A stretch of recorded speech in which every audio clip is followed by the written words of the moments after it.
ఈసారి మీ పార్టీని farm house లో ప్లాన్ చేయాలనుకుంటే వెంటనే డోసే యాప్ ని డౌన్లోడ్ చేసుకుని బుక్ చేసుకోండి. నమస్తే రమగారు. నమస్తే జయ. రమగారు, మనము నావెల్స్ని కూడా డిస్కస్ చేస్తున్నాం కదా, మరి ఈ రోజు ఏం చెప్తున్నారు? ఎదనపూడి సులోచనారాయణ గారిది విజేత బాగుంటుంది. సినిమా తీశారు విచిత్ర బంధం పేరుతోటి. నాగేశ్వరరావు గారు, వాణిశ్రీ. ఓకే. అయితే సినిమా ఏమంత హిట్ అయినట్టు జ్ఞాపకం లేదు నాకు, అంత హిట్ అయినట్టు లేదు సినిమా. ఓకే. నావెల్ చాలా బాగుంటుంది. అంటే అనుకోని పరిస్థితుల్లో ఎలా అంటే మా మనుషులు ఉద్రేకానికి లోనైతే ఎలాంటి పనులు చేసేస్తారు, చేసిన పొరపాటును సరిదిద్దుకోవడానికి ఎంత సమయం పడుతుందో. క్షణికమైన ఉద్రేకం, క్షణికోద్రేకం పదం వింటుంటాం కదా, ఆ ఉద్రేకానికి లోనైన ఒక హీరో కథ. ఓకే. కథ చాలా బాగుంటుంది. నావెల్ చదవడానికి కూడా మంచి ఏమంటారు హ్యూమన్ రిలేషన్స్ బాగా చర్చిస్తారు. కానీ ఆ రోజులు మారాయి కదా రమగారు, నావెల్స్ని మూవీస్గా తీసే కల్చర్ అనేది కొంచెం తగ్గింది కదా ప్రెజెంట్. అయితే ఇప్పుడు కాదు, ఎందుకు తగ్గింది, తీస్తూనే ఉన్నారు, మాడిఫై చేస్తారు ఏదో ఎంతో కొంత. పూర్తిగా దాన్ని తీసుకోరంటారా? పూర్తిగా తీసుకోవట్లేదు. ఇప్పుడు ఆ అని ఒక సినిమా వచ్చింది, అతని పేరెంట్ నితిన్ చేసింది. మరి అది ఆవిడది మీనా కథనే కొంచెం మాడిఫైడ్ మీనా కథ, మాడిఫై చేయబడిన మీనా కథ. చాలా సందర్భాల్లో మనకి మీనా గుర్తొస్తుంటుంది అందులో. ఓకే. ఆయన ఓపెన్గా కూడా చెప్పినట్టున్నారు త్రివిక్రమ్ బహుశా దాన్ని. సులోచనారాయణ గారి కథ ఫ్రేమ్ అది. ఈ రోజులకు తగినట్టుగా ఏదో చేసుకుంటున్నారు. అందులో అతని చెల్లెలకి ఈఎంఐకి కుదిర్చిన పెళ్లి కొడుకుతో అతని చెల్లెలకి పెళ్లి చేయటం మీనాలో ఉంది, అదే ఇక్కడ పెట్టారు. ఆ అమ్మాయి పల్లెటూరు వెళ్ళటం అలాగే కనపడతాయి. ఇప్పుడు ఎవరో ఒకళ్ళు చెప్పని కథల్ని తీయలేరు కదా, కథనే తీస్తున్నారు. డైరెక్ట్గా నావెల్గా వచ్చిన వాటిని తీయటము ఒక రవ తగ్గిందని అనుకోవాలి, కానీ తీస్తూనే ఉన్నారు. అదేలేండి, మీరు అన్నట్లుగా కొంచెం మార్పులు చేర్పులు చేసుకుంటున్నారేమో. మనం సులోచనారాయణ గారు అయితే మీనా, సెక్రటరీ అవన్నీ మనం సినిమాలుగా చూసాం కదా. అవును. జీవన తరంగాలు, ఏ కథకు ఆ కథ ఆణిముత్యం. ఇప్పుడు ఆవిడ వర్ణన, ఆవిడ సెట్ క్యారెక్టర్ని సెటిల్ చేయటం ఒక చోట, అలాంటివి చాలా ప్రత్యేకంగా ఉంటాయి. ఈ కథలో హీరో మాధవ్ అతని పేరు. తను ఏంటంటే స్వాతంత్రోద్యమంకి ఉత్సాహపడి స్వతంత్రం రావడానికి 4-5 సంవత్సరాల ముందు ఉద్యమంలోకి వెళ్ళినవాడు. పట్టేశారు అతన్ని, జైల్లో పడిపోయాడు. స్వతంత్రోద్యమానికి ముందు ఇలా దొరికిన వాళ్ళందరినీ జైళ్ళల్లో పడేశారు కదా. అతను ఇంటి నుంచి తల్లి అతను ఒక మేనమామ కూతురు, ఆ పిల్లంటే చాలా ఇష్టం అతనికి. ఆ సుధయ్ అతని ప్రాణం అనుకుంటాడు. కానీ వెళ్ళే నాటికి అతనికి పెద్ద వయసు ఏం లేదు, 20 ఏళ్ళు ఉన్నాయో అంతే, 19-20 సంవత్సరాలు. ఆ పిల్ల ఒక 14-15-16 ఏళ్ళది. అయితే ఇతను ఉద్యమంలోకి వెళ్ళిపోయాడు. వెళ్ళిన తర్వాత అరెస్ట్ అయ్యాడు. స్వాతంత్రం వచ్చిన తర్వాత అరెస్ట్ అయిన వాళ్ళందరినీ వదిలిపెట్టేశారు కదా.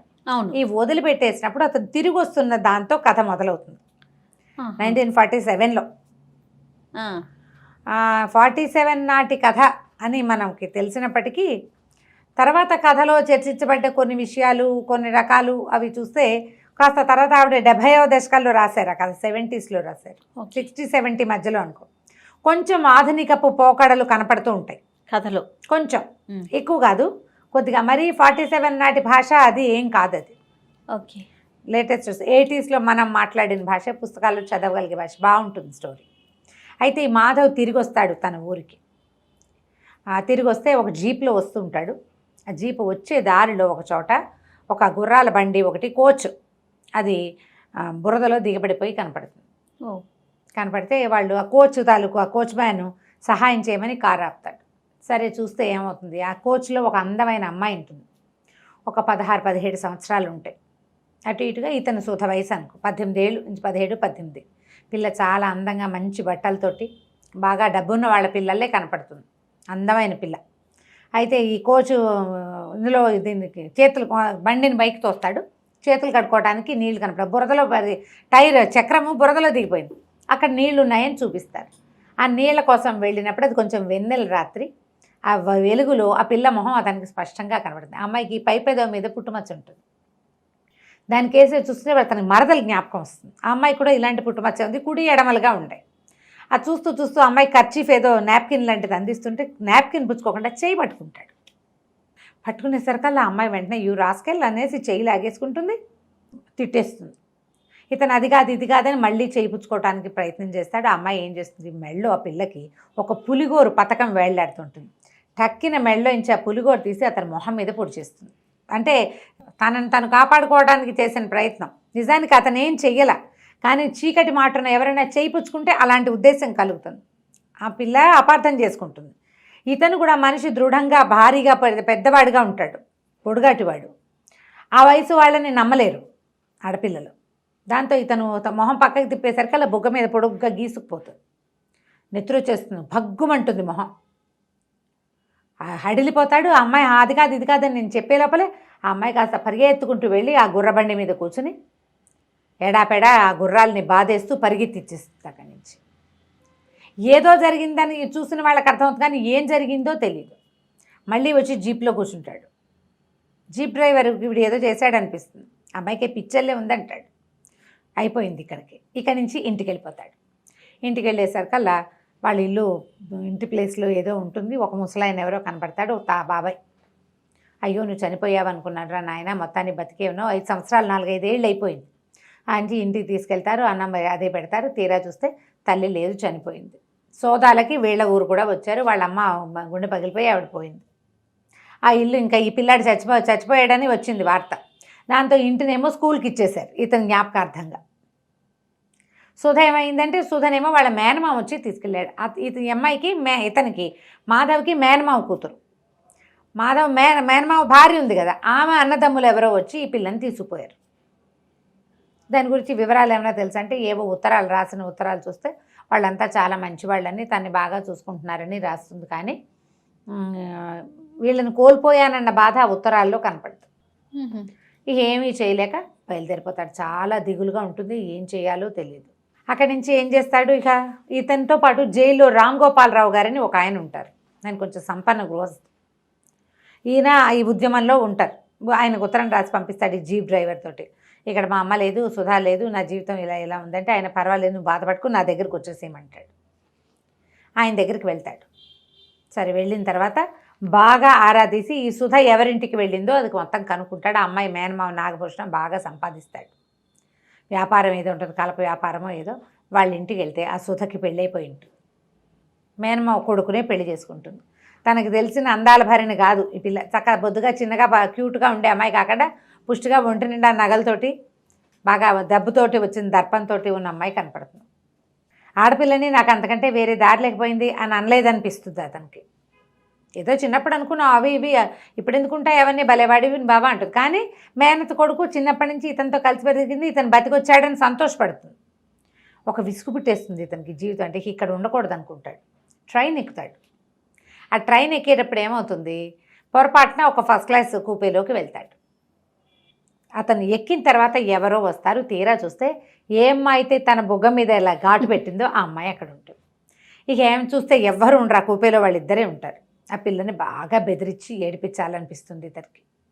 పెద్దవాడు కాదు కదా, 24-25 ఏళ్ళవాడు. ఆ అమ్మాయి అంతకంటే రెచ్చిపోయి తిట్టినట్టుగా బిహేవ్ చేసేసరి కల్లా ఆ పిల్లని బలవంతం చేసేస్తాడు. ఒక ఆపుకోలేని తనంతో. ఏం చేయాలో తెలీదు. అయ్యో ఇంత పని చేశాను, ఈ పిల్ల జీవితం పాడు చేశాను అనిపిస్తుంది. అటు తోటకూర కాడలా పడిపోతుంది. బ్రీఫ్గానే రాస్తారు. సరే ఏమనుకుంటాడు, ఇంత పని చేసి నా మొహం ఎలా చూపిస్తాను, రామ్ గోపాలరావు గారు నన్ను పిలిచారు, నేను మంచివాడిని, ఇలాంటి పని చేశానని తెలిస్తే ఏమైనా క్షమిస్తారా ఎవరైనా? ఏమీ చేయలేక ఆ పిల్లని అక్కడ వదిలిపెట్టేసి ఆత్మహత్య చేసుకుందామని దిగేస్తాడు. ట్రైన్ దిగుతాడు. అమ్మాయి లోపల పడి ఉంటుంది. దిగేస్తాడు. కానీ దూకేసే టైంకి జీవితం మీద ఏదో ఒక ప్రీతి వెనక్కి అడుగేసేస్తాడు. చావడు, చనిపోవడానికే వెళ్తాడు. ఆత్మహత్యకే ఇంత పని చేశాను నేను అని. అక్కడి నుంచి ఆ రామ్ గోపాల్ గారి దగ్గరికి వెళ్ళిపోతాడు. ఆయన చాలా బాగా చూసుకుంటారు. ఇతనికి ఆ అమ్మాయి ఎంతసేపు గుర్తొస్తూ ఉంటుంది. ఆ పిల్ల మొహం మర్చిపోడు. ఆ మెళ్ళలో ఉన్న పులిగోరు, అందమైన మొహం, సోగ కళ్ళు అవి బాగా జ్ఞాపకం ఉంటాయి. సరే వీళ్ళ దగ్గర ఉండటం మొదలు పెడతాడు. ఆయన కొంత 4-5 సంవత్సరాలకి ఆయన చనిపోతారు. ఆయన ఆస్తి పాస్తి వ్యవహారం అంతా చూసేవాడు. ఆయన పోతూ పోతూ వీళ్ళు ఏం రాస్తారంటే, తన ఆస్తి మీద ఇదంతా కూడా ఇల్లేమో హాస్పిటల్కి ఇచ్చేయాలి, ఆ వ్యవహారం అంతా మాధవే చూడాలి, తర్వాత హైదరాబాద్కు 40 కిలోమీటర్ల దూరంలో ఒక పల్లెటూరులో ఉన్న ఒక ఇల్లు, 10 ఎకరాల పొలము మాధవ్ పేరుతోటి రాస్తారు. ఈ హాస్పిటల్ గార్డియన్షిప్ అంతా మాధవ్కి. ఆయన చుట్టుపక్కలకి ఎవరికి ఆస్తి ఎవరు, దాంతో వాళ్ళంతా బాగా గొడవ చేస్తారు. హాస్పిటల్ ఏర్పాట్లు అన్నీ చేస్తాడు. ఇంకా లాయర్ రాసిన తర్వాత వీళ్ళకి ఇంక చేసేదేముంది, ఆ పల్లెటూరుకి వెళ్తాడు. మధ్యలో అమ్మాయికి, అతనికి ఆ వయసు వాడికి కొంచెం డబ్బులు చేతిలో ఆడుతున్న వాడికి మా ఆడపిల్లలు తారసపడకుండా ఎందుకుంటారు, కానీ ఎవరితోటి అతను ఇన్వాల్వ్ అవ్వడు. ఎంతసేపు ఆ పిల్లే గుర్తొస్తుంటుంది అతనికి. ఈ రామ్ గోపాల్ గారి సహాయంతో చదువుకున్న ఒక ప్రసాద్ అని ఒక కుటుంబంతో కొంత పరిచయం ఏర్పడింది. అతనికి ఒక చెల్లెలు ఉంటుంది. ఆ పిల్లకి ఇతనంటే ఇష్టం, కానీ ఆ అమ్మాయి దగ్గరికి వెళ్ళినప్పుడు ఆ అమ్మాయి గుర్తొస్తుంటుంది, ఆ ట్రైన్లో పిల్ల. దాంతో ఆ అమ్మాయితో కూడా ఇన్వాల్వ్ అవ్వడు. వివాహం లేదు, ఇలాగే ఉన్నాడు. ఆ ఊరు వెళ్తాడనమాట. ఊరు వెళ్తే వీళ్ళ ఇంటికి దూరంగా అది నది వైపుకి వెళ్ళే దారిలో ఒక చిన్న పెంకుటిల్లు ఉంది. అయితే అక్కడ మేనేజరు చూస్తే ఇల్లంతా బాగా పాతగా ఉంటుంది, ఇల్లంతా బాగు చేయించుకుంటాడు. పొలం అది ఏర్పాట్లు అవుతుంటాయి. చక్కగా ఇల్లంతా సెట్టింగ్ చేయించుకుని ఇక్కడే ఉండాలని వచ్చేస్తాడు. హైదరాబాద్కి దగ్గరే కదా, ఏముంది కారులో వెళ్ళి రావచ్చు, జీప్ ఉంది అతని దగ్గర, అలా అనుకుంటాడు. చూస్తే ఆ చిన్న పెంకుటి ఇంట్లో నుంచి చెరువు నది వైపుకి వెళ్ళే దారిలో ఒక పెంకుటిల్లు ఉంది. ఆ కాస్త కొనేస్తే ఇక్కడి నుంచి అక్కడ దాకా తోట డెవలప్ చేయొచ్చు, గార్డెన్ డెవలప్మెంట్ బాగుంటుందని చెప్తాడు మేనేజర్. ఆ ఇంటి వాళ్ళని అడగమంటే వాళ్ళు ఒప్పుకోరు. అందులో ఎవరు లేరో తల్లి, ఓ పిల్లాడు. వాళ్ళు ఎవరితోటి మాట్లాడరు. పేదవాళ్ళు ఏదో వ్యవసాయం చేసుకుంటారు, చిన్న పొలం ఉంది, దున్నుకుని ఏవో ఒక కూర మొక్కలు అవి పెట్టుకుని దాంతో కాలక్షేపం చేస్తారు. వాళ్ళ దగ్గర డబ్బులు లేవు, కానీ వాళ్ళు ఆ ఇల్లు అమ్మరు. సరే, ఇతను ఏం చేస్తాడు, వాళ్ళని ఎన్ని విధాలు అడిగి చూసినా వాళ్ళు ఒప్పుకోరు. ఓ రోజు అక్కడికి వెళ్తాడు. వెళ్ళేసరికల్లా ఆ ఇంటికి ఒక ముసలావిడ కనపడుతుంది, కానీ ఆవిడేం పెద్దగా మాట్లాడదు. ఆ ఇంటికే వెళ్తే ఆ ఇంట్లో ఒక పిల్లాడు ఉంటాడు, ఒక 14 ఏళ్ళ వాడు. 14 ఏళ్ళు అలా ఉంటాయి. వాడికి ఏదో యాక్సిడెంట్లో నడుము విరిగిపోయింది, వాడు నడవలేడు, మంచం మీద ఉంటాడు. ఈయన్ని చూసి అసలు కిరిబిక్కిరైపోతాడు సంతోషంతో.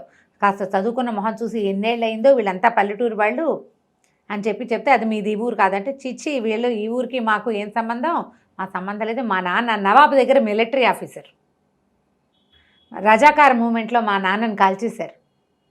మరి నేనేమో పారిపోయే క్రమంలో గోడ మించి పడిపోయి నా నడుము విరిగిపోయింది, అందుకని నేను మంచాన్ని పడిపోయా. మా అక్క నేను ఆయా ఉంటాం. ఆవిడ మీ అమ్మగారు, చిచ్చి ఆ అమ్మ ఏమిటి, అమ్మ కాదు ఆయా అని చెప్తాడు. ఆయా, అక్క, తమ్ముడు ఉన్నారు. ఇక ఈ పిల్లాడితో ఫ్రెండ్షిప్ చేస్తాడు. ఆ పిల్లాడిని చూస్తే ఉసూరుని అనిపిస్తుంది.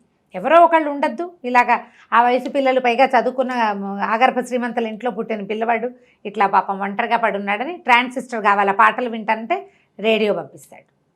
2 సార్లు తిరుగుతాడు. 3వసారి ఆ ఇంట్లో ఉన్న అమ్మాయి ఎదురుపడుతుంది అతనికి. తీరా చూస్తే ఆ అమ్మాయి ఎవరో కాదు, ఏ అమ్మాయినైతే ట్రైన్లో వివసంగా ఉన్న పిల్లని వదిలిపెట్టి పారిపోయాడు అతను, ఆ పిల్ల ఇక్కడ కనపడదు. అతనికి అర్థమవుతుంది, అతను చెప్పే వాళ్ళ అక్కయ్య ఈ అమ్మాయే అని. దాన్ని బతంలాడడానికి ప్రయత్నిస్తాడు. అమ్మాయి, ఇంకా ఏం చేయడానికి వచ్చావు, మా జీవితం సర్వనాశనం అయిపోయింది, ఇంకేం చేస్తావు నువ్వు అంటుంది.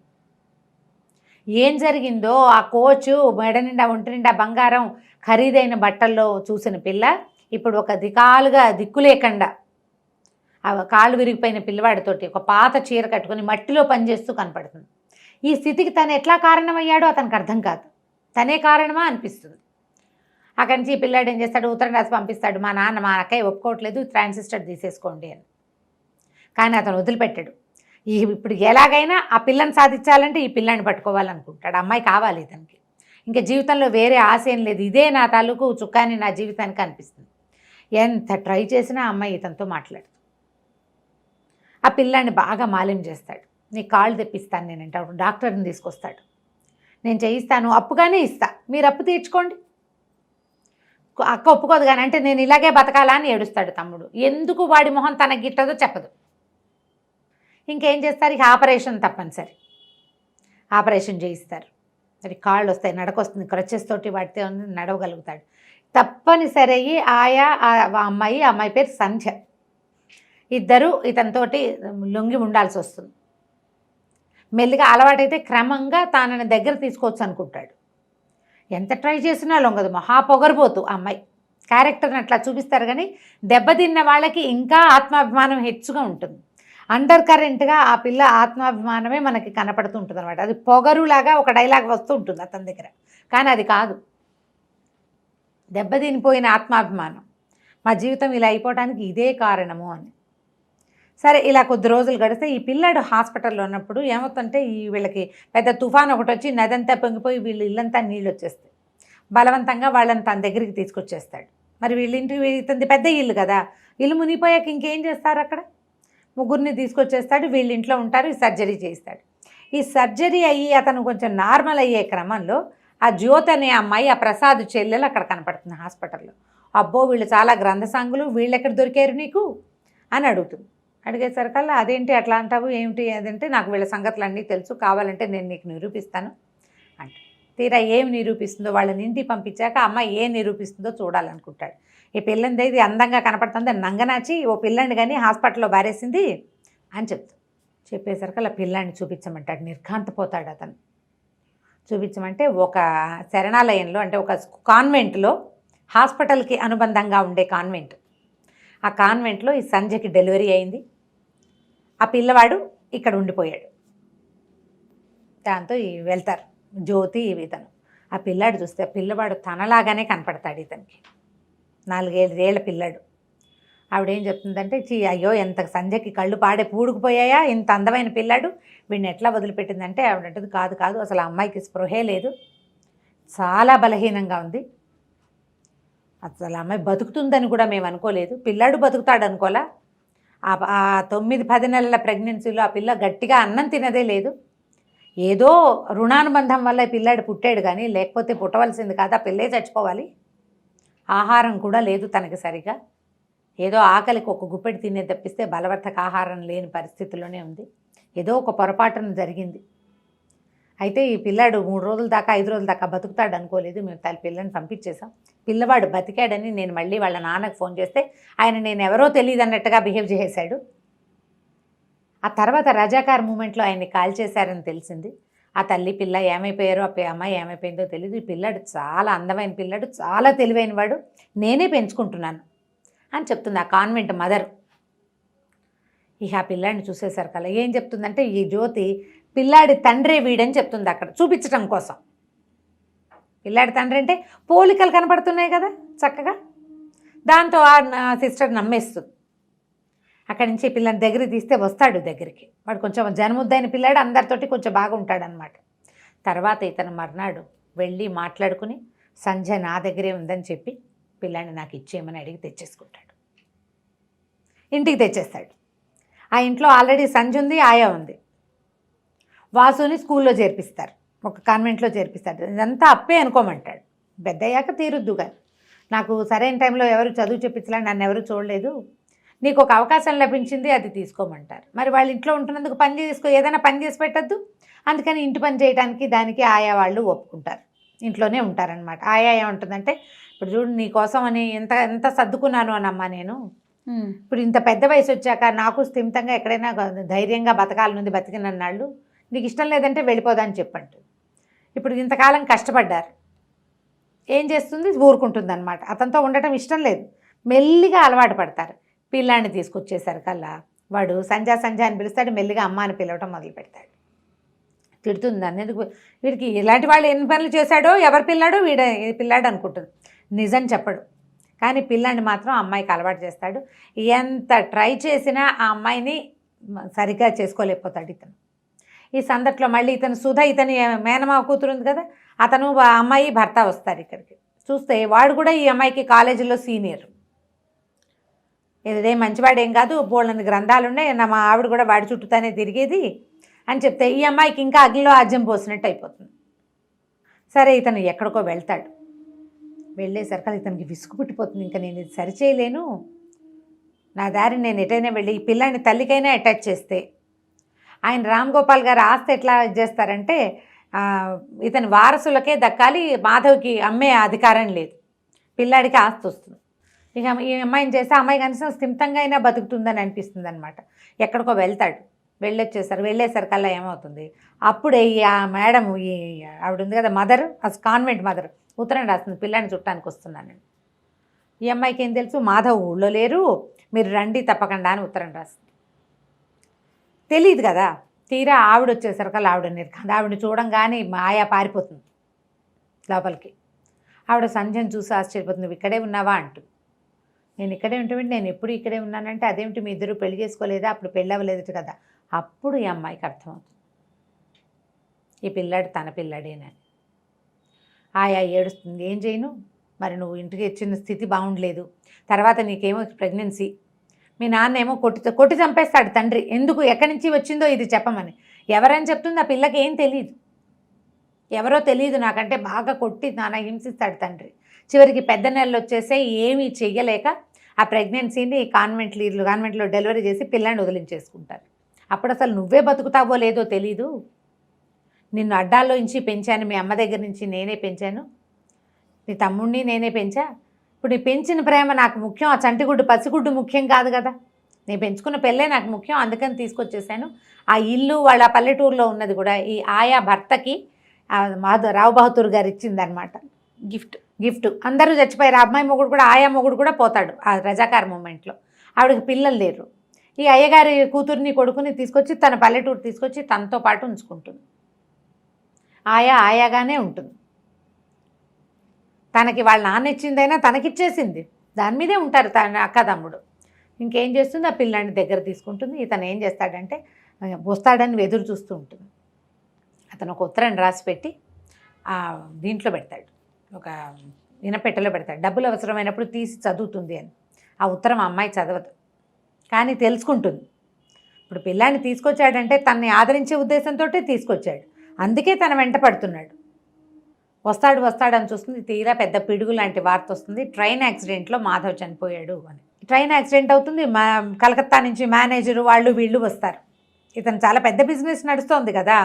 వాళ్ళు వచ్చి ఇది దొరికింది, ఆయన బెల్టు అవి దొరికినాయి, సామాన్ల బ్యాగ్ దొరికిందంటే ఏం చెయ్యాలో తెలీదు, చనిపోయాడు. ఆయా ఆశ్చర్యపోతుంది. ఇతనే తండ్రి అని ఏనాడైనా చెప్పావు? పోనీ ఇన్ని రోజుల నుంచి చూస్తున్నప్పుడైనా ఇతని వల్లే నాకు ఆ పిల్లాడు కలిగాడని నువ్వు నాకు చెప్పలేదు, ఎంత గుట్టు, నేను తల్లిని కాదు చూడు నీకంటూ. మీ అమ్మకైతే చెప్పవా? చెప్పకుండానే చేసావు. అతను ఎంత బాధ్యత తీసుకున్నాడు, ఇంటల్లుడు చేయవలసినవన్నీ చేశాడు కదా, నువ్వు మాత్రం చెప్పలేదంటుంది. ఈ తీరా ఇతను చనిపోయాడని వార్త వస్తుంది. ఏం చెయ్యాలో తెలీదు. అతను ఈ లోపల వాసు వస్తాడు. ఆ పిల్లాడిని చూసుకునే బాధ్యత కూడా వాసుకు అప్పచెప్తాడనమాట. నువ్వే ఏదో అన్నావు, అందుకే ఆయన ఎక్కడికో వెళ్ళిపోయాడని అక్కని తిట్టిపోస్తాడు. నీకు అసలు ఆయన మొహమే గిట్టదు, ఏదో చేసావు నువ్వు ఏమన్నావో ఆయన కష్టం కలిగేలాగా. ఆయన ఎక్కడికో వెళ్ళాడు, ఎన్నాళ్ళకి రాడు, చివరికి వార్తేమో ఈ మరణ వార్త వచ్చేస్తుంది. ఒక 15-20 రోజులు పోయాక అసలు ఇంట్లో దీపాలు పెట్టుకోవటానికి కూడా మనసు లేకుండా అయిపోతారు వీళ్ళు. మరణం, ఇల్లు వాకిలి ఈ అమ్మాయికి అప్పచెప్పేశాడు. సరే, ఒకరోజు రాత్రి తెల్లవారుజామున అర్ధరాత్రికి ఒక కారు వస్తుంది. తీరా మాధవ్ దిగి వస్తాడు కారులో వచ్చి. యాక్సిడెంట్ అయ్యింది, అతని బ్యాగు అవి కొట్టేశారు ఎవరో. అతనికి ఏదో జ్వరం వచ్చింది, అక్కడెక్కడో ఉండిపోయాడు. ఇన్ని రోజులకి ఓపిక తెచ్చుకుని మళ్ళీ వెనక్కి వచ్చాడు. ఉత్తరం చదవలేదా అంటాడు. బాగా అరిచి కేకలేసి పోట్లాడుతుంది ఏడుస్తూ. సో పిల్లాన్ని, ఇంత కఠినాత్ముడు, ఆ పిల్లాన్ని తీసుకొచ్చావు, పోయి నీ పిల్లాడని నువ్వు నాకు చెప్పలేదు, నేను చెప్పడానికి ప్రయత్నం చేసినా నువ్వు వినలేదంటాడు. విందు అప్పుడు అమ్మాయి ట్రై చేస్తాడు, అమ్మాయి విందు, అందుకే ఉత్తరం రాసి పెట్టానంటాడు. ఉత్తరం వల్ల తెలియలేదు నాకు దీనివల్ల తెలిసింది, మా కాన్వెంట్ నుంచి ఆ మదర్ వచ్చింది, అంచేతే నాకు తెలిసిందని చెప్తుంది. తీరా ఉత్తరం తీసి మెల్లిగా చదువుతుంది. ఎట్లా అతను తన కోసం బాధపడ్డాడు, చేసిన పొరపాటుని అతను సరి చేసుకోవడానికి ఎంత ప్రయత్నం చేశాడో. జీవితంలో ఇంకేదీ లేదనుకున్నప్పుడు ఆశ మళ్ళీ పిల్లాడు కనపడేసరి కల్లా ఇది బాగుందనిపించింది. ఆ పిల్లాడిని తెచ్చాక కూడా అమ్మాయి సెట్ కాదు. మెల్లిగా సర్దుకుంటారు. ఇక అతను అప్పటికే ప్రశాంతంగా అయిపోయిన లాస్ట్ సీన్ని చూపిస్తారు. జీవితాన్ని అంటే ప్రపంచాన్ని జయించిన విజేతలాగా అయిపోయాడనమాట అతను. ఆ భార్య, కొడుకు, తనకొక ఫ్యామిలీ. తను చేసిన ఏనాటి పొరపాటో చక్కటి స్వరూపంలో అందమైన సౌధంలాగా మళ్ళీ జీవన సౌధం కుదిరిపోయింది. దాంతో అతను విజేత అయ్యాడు అని రాస్తారు. బాగుంది గారు. ఎన్ని ట్విస్టులు ఉన్నాయి చూడు, ఊహించలేనన్ని ట్విస్టులు.